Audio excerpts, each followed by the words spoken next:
because it's about $10,000 worth of mistake right there on the scope of work.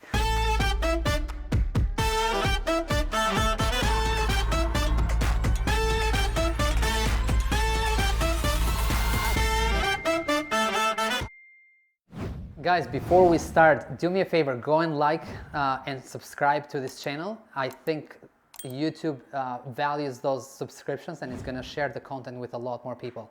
That's my goal. My goal is to share this with a lot of you in the greater Boston area or even out of state. So give me some love back, subscribe to the channel, help me out. So like I said, we can share this with a lot more people. All right?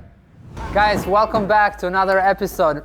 Enis Whiteacre Properties. I'm actually in Sudbury today, beautiful town of Sudbury, Mass. It's an active job site, so I promised to show you guys everything we buy and are renovating. So we're inside a property that we are fully renovating. We purchased this property for $325,000. I think we're about 2,300 square feet home with 4 bedrooms, 2.5 baths, which is the perfect layout. Let me show you the layout of the first floor, layout of the second floor, floor plans, and then we'll come down and talk a couple lessons learned so far.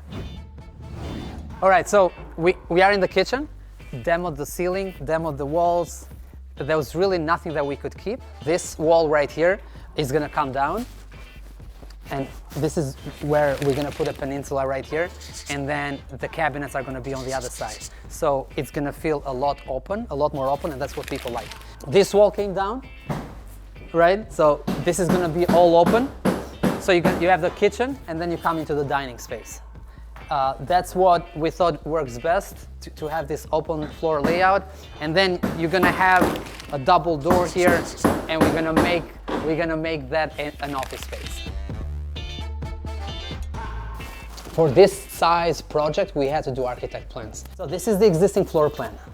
As of right now, we come on the side. It's kind of awkward the way the main door is set up. So we're gonna close that, put a window right there, and we're gonna build an addition. Right now, if you are driving on the street, you cannot, the way it's set up right now, you cannot see the side door, the entrance. So that's why we're building an addition here, and the front door is facing the street. So a lot more curb appeal. You know, we brainstormed for a while, and it looks much better, and it's gonna flow much better. So building an addition right here on the side of the property, putting the porch, and this becomes a window. Now you come in. It's open floor plan, where before we had this wall that was closing the space. So we demoed that, and now it's all open.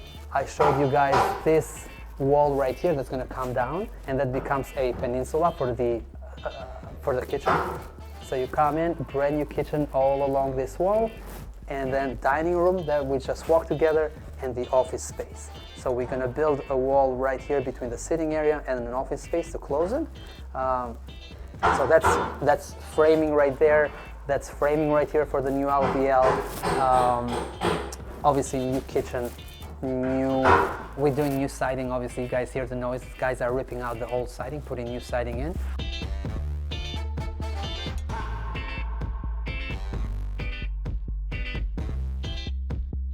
We are upstairs, actually. This is the master bedroom. You'll see as we go through the 4 bedrooms up here that some are demoed and some are not. And the reason for that is on a couple bedrooms we had black mold. Obviously we can't keep any of the drywall on those rooms, right? So we did rip out the trim, baseboards, drywall, all out. But this room, for example, it's not bad. It does have, I'm not saying that we're gonna keep this crazy yellow wallpaper. We can rip it out, but we don't have to demo. So we can save on the demo cost a little bit. The full bath is small. So what we're gonna do is we're gonna demo and actually add a little bit more square feet by going into the walk-in closet. Just something small that we can, obviously the focus on the master bed is in the master bathroom. We are looking definitely for anywhere where we can save a couple bucks, but at the same time, we have to think about the finished product. So the finished product has to be top notch, and we're always going back and forth. Should we keep something? Should we demo it and start over? And it's hard. You know, we have to find the balance because, well, at the end of the day, we also need to make a profit. So definitely don't want to improve and spend where it's not needed. But I think we're keeping the hardwood floors and the walls here. All right. Look at this wallpaper. Definitely my favorite room in the house. I think this wallpaper is probably original to the house. This is 1960s house. And yeah, unfortunately it has to go, right? Can't keep this. All right, one more room. Fully got it. Definitely black mold on a couple places, but we'll treat for mold. We'll take all this insulation out because it's all bad. I think the reason why this place got so bad, this room in particular, is because it was leaking from the upstairs. It's actually one of my goals to show you guys any lessons learned through the process, either at the beginning or at the end. This is early on, so not that many lessons yet, but there was one that comes to mind that's pretty strong and I wanted to share with you guys, because it's about $10,000 worth of mistake right there on the scope of work. So when we bought this property, it had this this yellow, siding, and on day one I came in, looked at the property with the agent. I said I like it, and I did take a bunch of photos, and that's definitely something I recommend. When you go look at these properties, ask for permission with the seller or the agent, but take a lot of photos, because you can go back, and if you have to create the scope of work and make sure that you have everything line item by line item, you have the photos to support you.